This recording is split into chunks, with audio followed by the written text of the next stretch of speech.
welcome to weeks 5 and 6, qualitative research. This week, I take some time and enjoy the 4th of July. So you'll notice that the due dates are put all around the 4th holiday. So you don't have anything due right on the holiday. You do have your midterm. Your test 1 will be due July 3rd. And that test Dropbox should open up for you on June 30th if it hasn't already. And it will close on July 3rd at 11:59. So be sure to get that submitted on time. I want to take you through the weekly outline. I did update the readings for this week. I added one chapter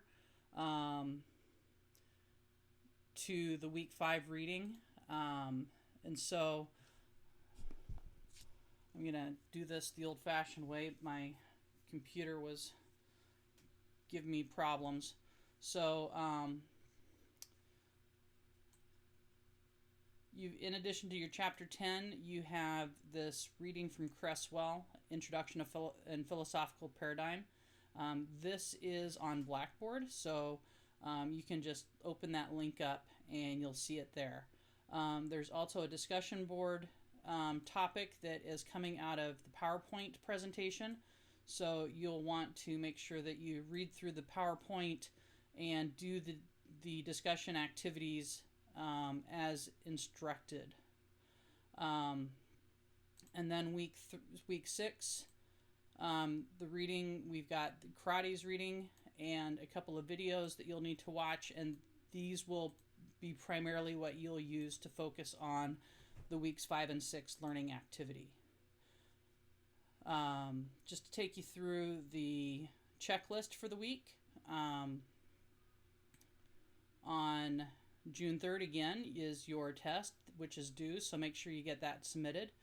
On July 7th, your 12-step analysis number 5 will be due, and this one is going to be done through, you're going to pull an article from the Journal of Qualitative Research in Sports Studies and complete your 12-step analysis on any article from this journal. It's a very cool journal.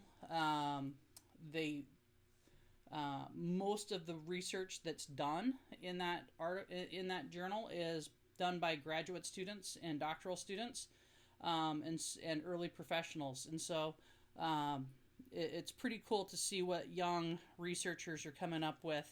And the reason I really like this journal is because they push the bounds on the different types of data collection that can be done using qualitative research. So take a look at that. The discussion board is going to be due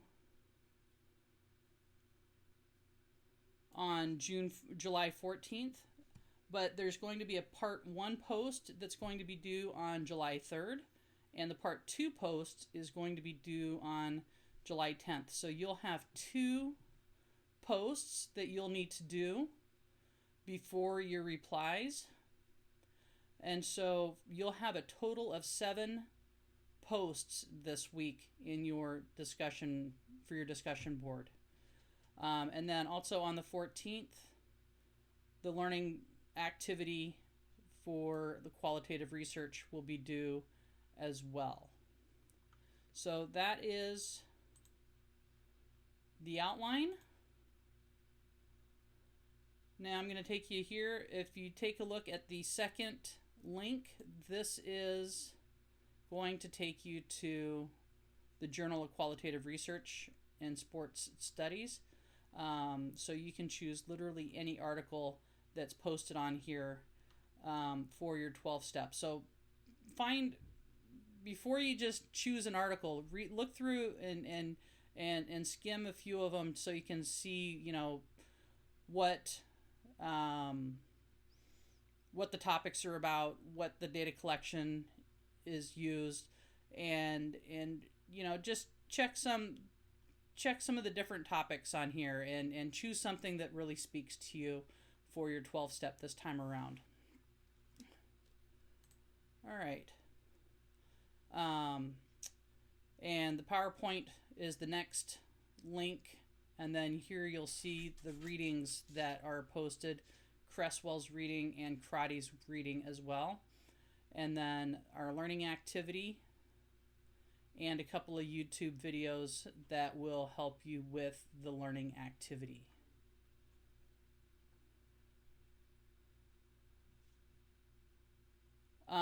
A couple of things in the discussion or in the PowerPoint, there's really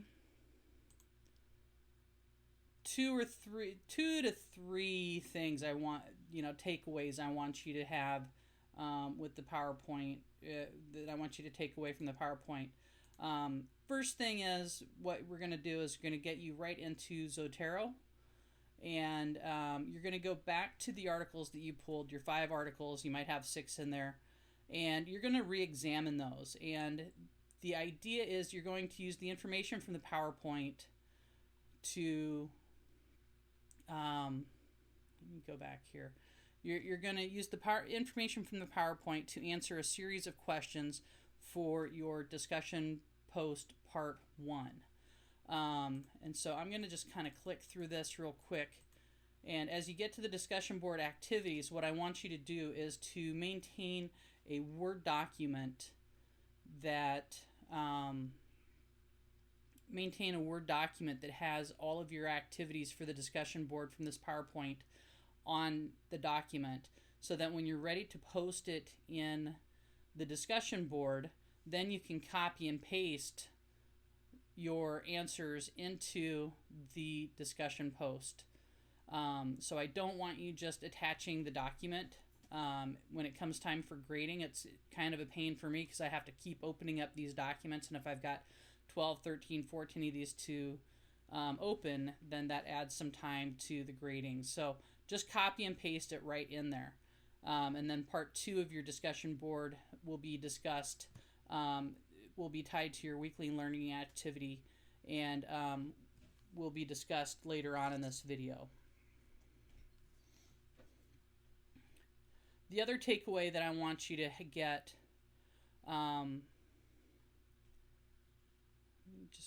just scroll through here, is some takeaways as far as things to remember when you are working on your 12-step analysis. A lot of times students will have trouble figuring out what cautions or limitations there are in the studies, and this PowerPoint will help give you some things to look at for trustworthiness, so that you can get an idea whether or not you can trust this study, or if you feel that it's a valid and reliable type study. And so the last part of this PowerPoint will really go through on how you can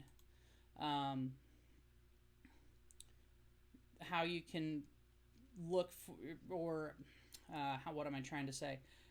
This last part of the PowerPoint will help you understand the different concepts and the different keywords for the trustworthiness and credibility and so forth that you'll have. And so just take a look at that. And again, if you have any questions, let